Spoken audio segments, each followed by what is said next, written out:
หลังจากที่ออกมาจากกินข้าวนะครับ กินข้าวบ่าย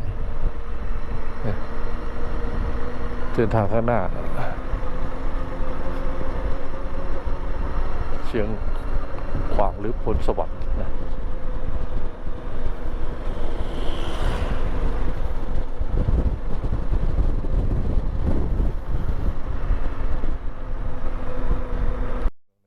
ดูดินะมองไม่เห็นภูเขาที่มีการรบกันสมัยก่อนโน้นที่ยุคสงครามโลกครั้งที่2ก่อนสงครามโลก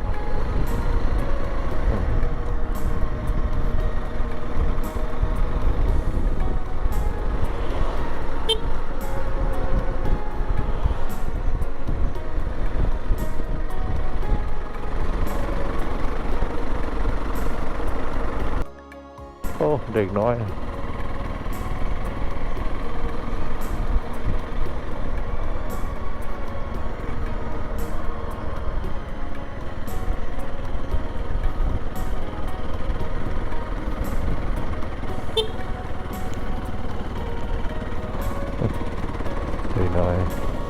น้องพี่น้องอยู่ข้างถนน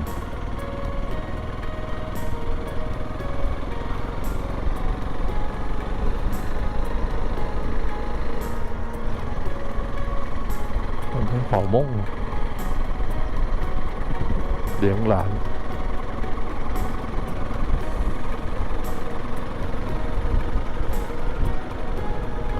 ชาวเขาเผ่ามง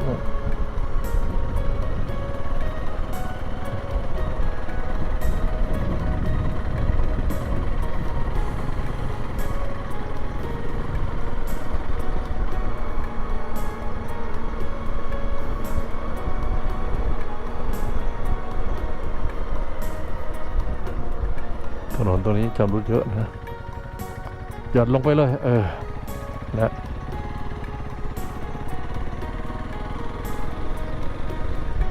โอ้โหขับเหมือนไม่มีหลุมเลยนะสุดยอดหย่อนลงไปเลยรถล้อใหญ่ไปกลัวอะไรรอไม่ต้องไปหลบแล้วปึ๊บ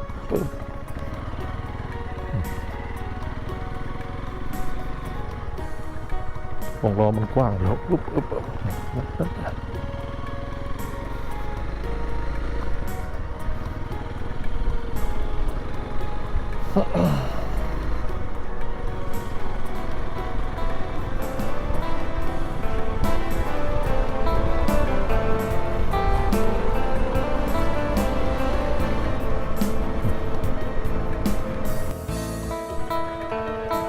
นี่เมืองหมอ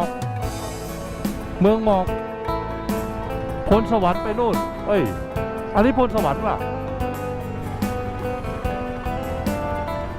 อันนี้พลสวรรค์อีก31 กิโลอันนี้เมืองหมอกทุ่งไฮหินไปนี่เนาะฮะเมืองหมอกก็น่าไปนะ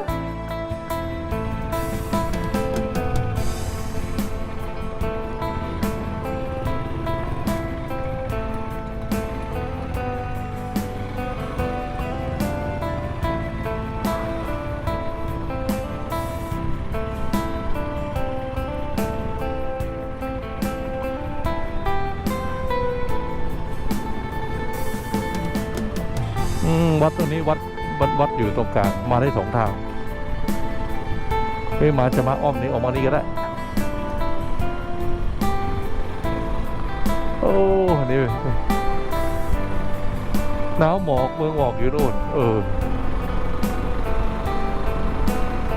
อ้สวยมีทุ่งนาอยู่ข้างล่างนะเมืองหมอกไปขวานะครับ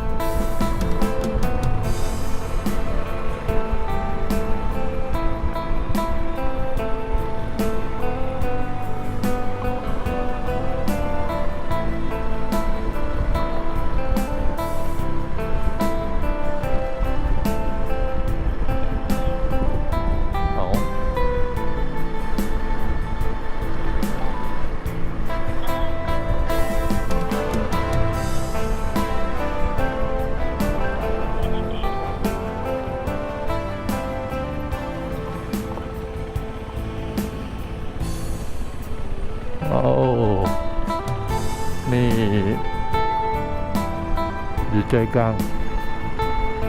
ฝรั่งมาท่องเที่ยวเยอะเหมือนกันนะโอ้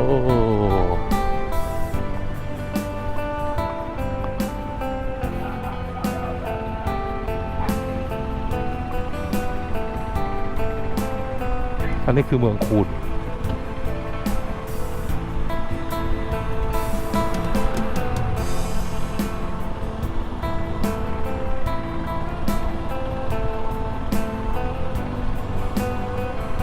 ไป ทุ่งไฮหิน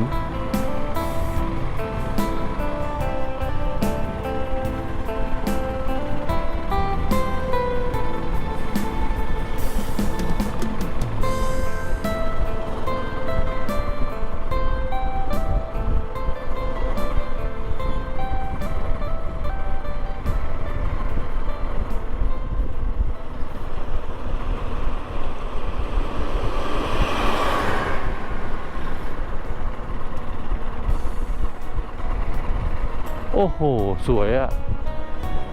แม่น้ำมันไหลผ่านถึงจะเป็น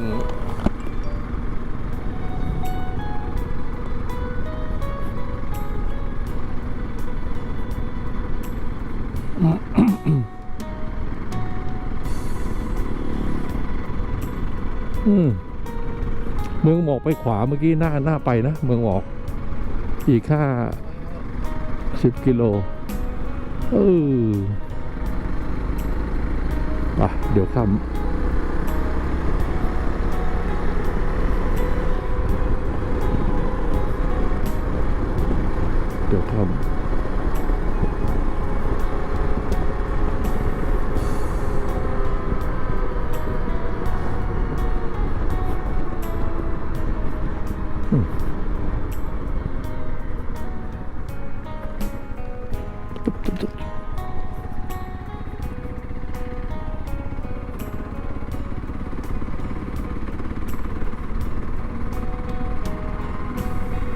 น้ำงิ้ว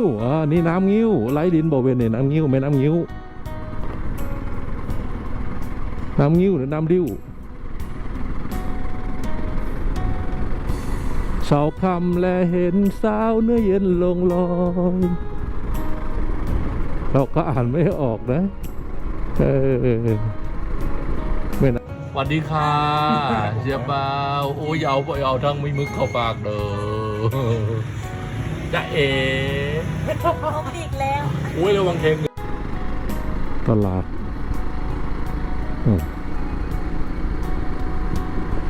คนก่อนถึงพลสวรรค์ตลาดอยู่ในโซนเมืองคูนหนึ่ง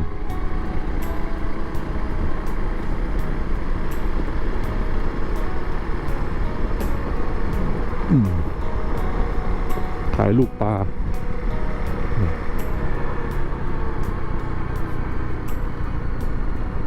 ก็ปลานี่แหละ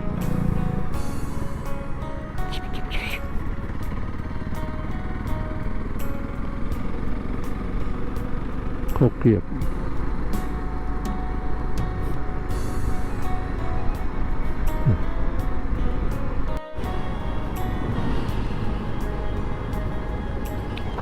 โอ้โห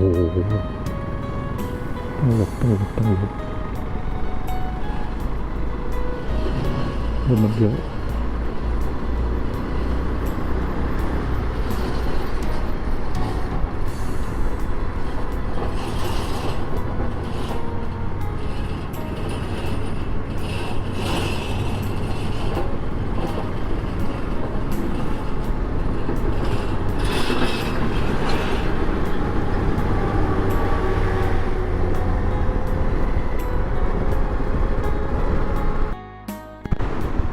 แยกซ้ายเมื่อกี้นะ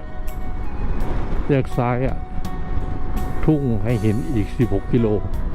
ตอนนี้ก็ 16.28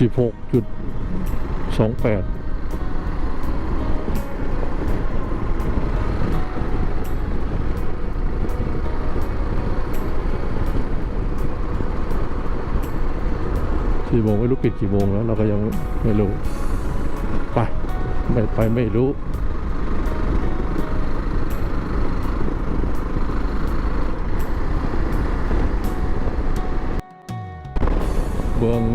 ริมถนนเนี่ยก็ไม่ธรรมดานะทุ่งเราเห็นเนี่ย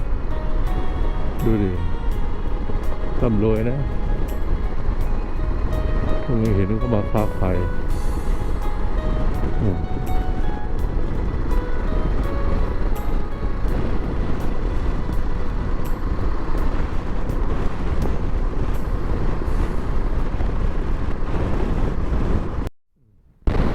ตอนนี้ก็กำลังจะมุ่งหน้าไปทุ่งไหหินนะดูนะครับโอ้เป็นพื้นที่วิวทิวทัศน์สวยงามท้องนา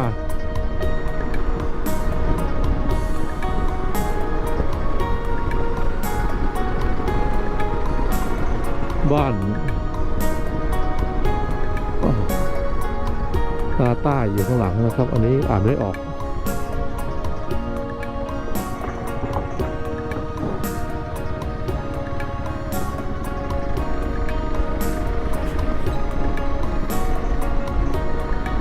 โอ้บ้านเท่หลังภูเขานะครับดูดิภูเขา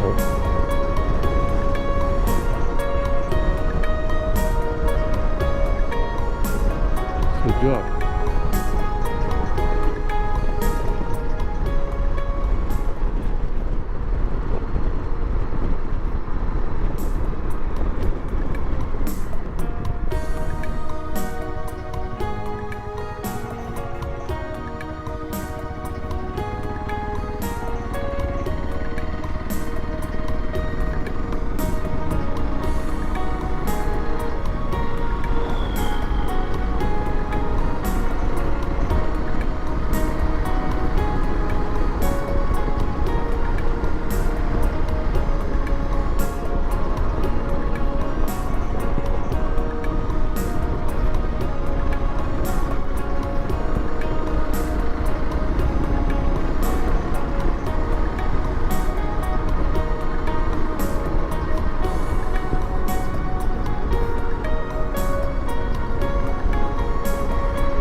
ชมแล้วอย่าลืม